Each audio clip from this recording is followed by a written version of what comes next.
Kesara, and today I'm going to be doing my September reading vlog part 1.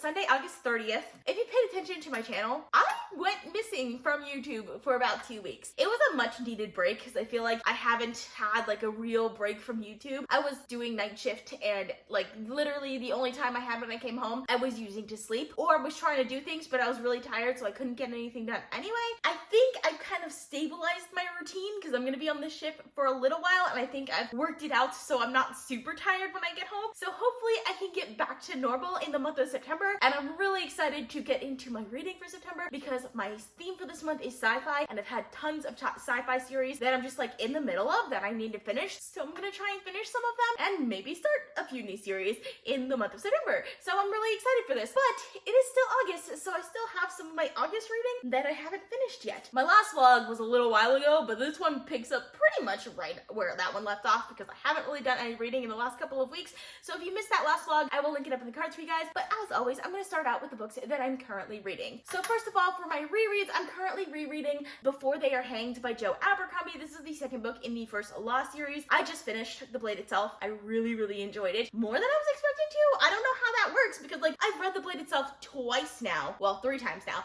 but twice before this past time. But it still manages to surprise me in ways that I didn't expect. I'll talk about it in my August reading wrap up. I'm so excited to continue on with Before They Are Hanged. I've already started it. I've gotten like the first couple of chapters read and so far I'm really enjoying this. I remember this one being like when I really started loving the first Law trilogy. So I'm really excited to reread this one. I've never reread this one before in case you were wondering. So this one is the one I'm probably the most excited to reread because it's where we get into Galactus' point of view and characterization the most and I'm really excited for it. Also, this is the one that it gets super political. I love a good political fantasy. So this one I'm just gonna have so much fun with this week. I'm also still very much reading Memories of Ice by Stephen Erickson. At this point, it's almost a joke that I'm reading about like 1 chapter a week, but that's what's working for me and I'm loving the 1 chapter a week. Like it's great. I'm still pretty close to the beginning, but I'm loving every chapter that I read. It's gonna be really slow. I'm enjoying it right now. Also, for my audiobook, I'm currently reading To Sleep in a Sea of Stars by Christopher Paolini. This book is actually on my September TBR, which I'm really excited about. This is a adult sci-fi series by the author of The Inheritance Cycle. When I was in high school, I read The Inheritance Cycle and I absolutely loved it, so I was really excited when I got this one from NetGalley and I'm really enjoying it so far. It's about a character named Kira who accidentally falls into this alien structure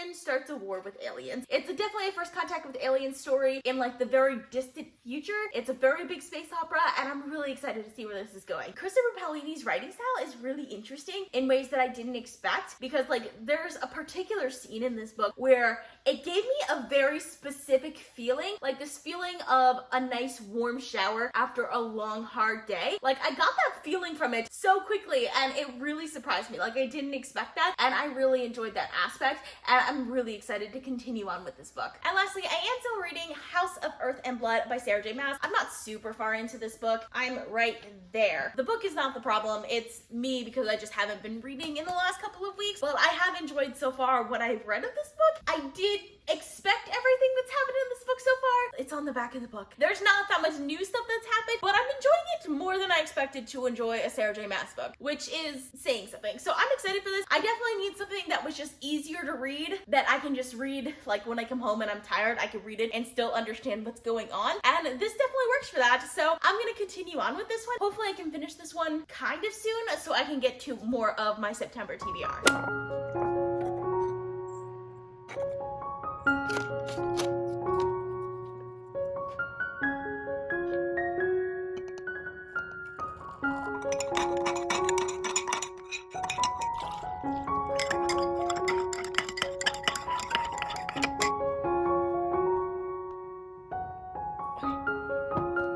So it's Friday, September 4th because I always forget to continue vlogging during the week, especially when I'm on night shift. For some reason, I always forget when I'm on night shift. So a lot has happened. I'm about halfway done with To Sleep in a Sea of Stars by Christopher Paolini. I'm honestly a little meh about it. Like it started off pretty strong and I enjoyed that. And while I'm enjoying the writing in the sense that there are particular scenes where it elicits certain feelings in ways that are really interesting and that I really, really enjoy. I'm a little meh about the world building, the plot, the characters even. Like, I don't care enough about it as I wanted to. So I don't know how I feel about that right now. I'm debating whether I want to DNF it or put it on pause or just continue on, because even at 50%, there's a good, like, I want to say like 15 hours left of this audiobook, which is kind of a lot. So I don't know. I haven't decided what I'm going to do with that one yet. For now, I'm still listening to it. I did finish House of Earth and Blood by Sarah J. Maas. This book was exactly what I needed during the week. When I get home, I'm just so tired. I take a nap and then I wake up and I have a few hours to do things because I can't sleep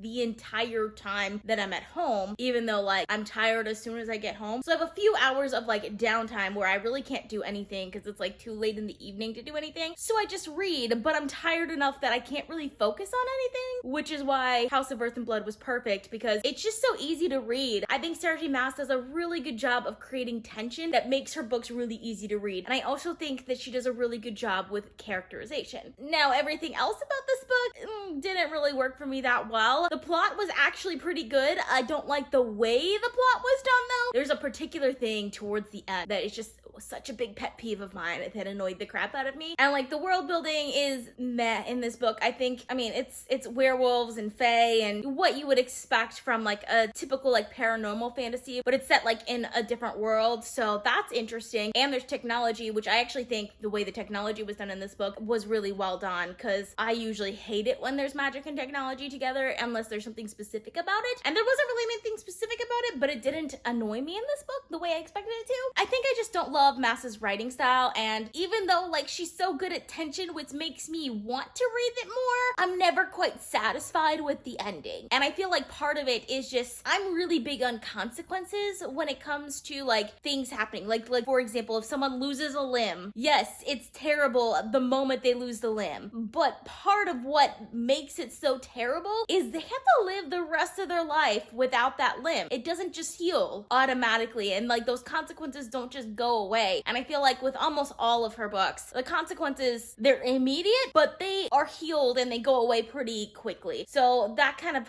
annoys me a little bit with this book. I ended up giving it 3.25 stars, so not terrible. Like I've definitely given a lot of her books way worse than that, but I was really hoping that I would love this book as much as I did, say, A Court of Mist and Fury or something like that. I'm still excited for the next book in the series, and I'm glad I have this book. It's absolutely gorgeous. I honestly think this book was probably made for Bookstagram because it is gorgeous inside, and I just love the white and red naked book. So there's a lot I love about this book, but more so I'm anticipating the rest of the series potentially to be better than this, because I mean, I never like her first books in series, but hopefully I'll like the rest of the books in the series. And since I finished that one, I can start a new book. So I decided to start Parable of the Sower by Octavia E. Butler. This is one of my books for my September TBR. I'm really excited for it. I'm actually a good bit into it already, about a third into it. So this is a near future dystopian, and it's set in the early 2020s, so like in the next couple of years, and it's not completely off base. Like, it's a terrible world, but I'm pretty much loving it so far, and I'm excited to see where this is going. But it is very realistic. Like, there are definitely parts of it that seem a little bit more dramatic than you would expect for something to happen in the next 5 years or so. Obviously this book wasn't written this year, it was written a while ago. It was written in the 90s, so like it was thinking 30 to 40 years into the future when this book was written, and now it's only like 5 years into the future. But it still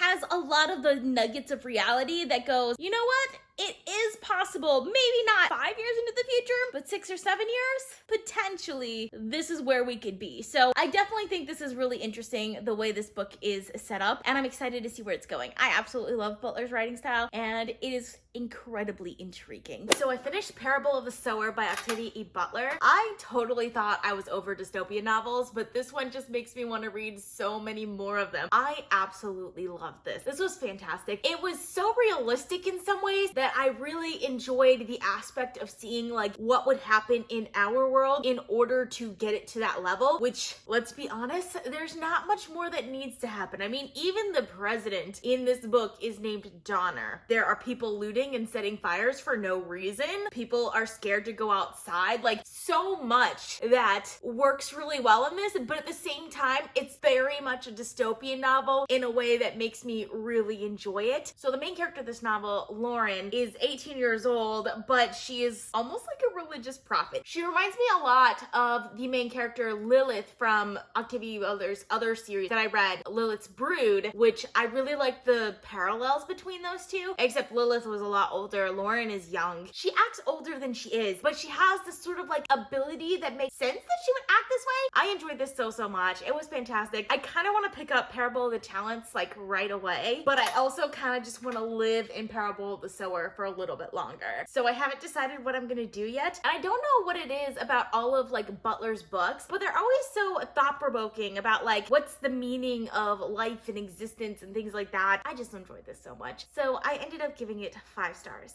So it's Saturday, September 5th. So everything I said about To Sleep in a Sea of Stars yesterday, I take back because it's fantastic. I'm really enjoying it. It did take me a little while, but I got pretty attached to the characters, like really attached to the characters. And it's one of those books that when you're talking about sci-fi, a lot of times there are like 2 types of sci-fi. There's like the Becky Chambers type of sci-fi, which are very character driven. And then there's like the James S.A. Corey sci-fi. It's like more action packed and like politically driven and things like that. And this one happens to be both. It has very character driven moments, those sort of space odyssey sort of character moments, but at the same time, there is that action packed aspect of it too, which I really enjoy. And of course, there's this big enemy boss to defeat too, which is great, but it's all done in a very realistic way, and I'm really enjoying it. So I have not much left of it now. I've actually got very far into it. I have about, I want to say like 4 hours left of the audiobook, so I'm probably gonna finish it today. I hadn't thought I would, but I also wasn't sure if I was gonna continue on with it because I wasn't as into it as I had wanted to be,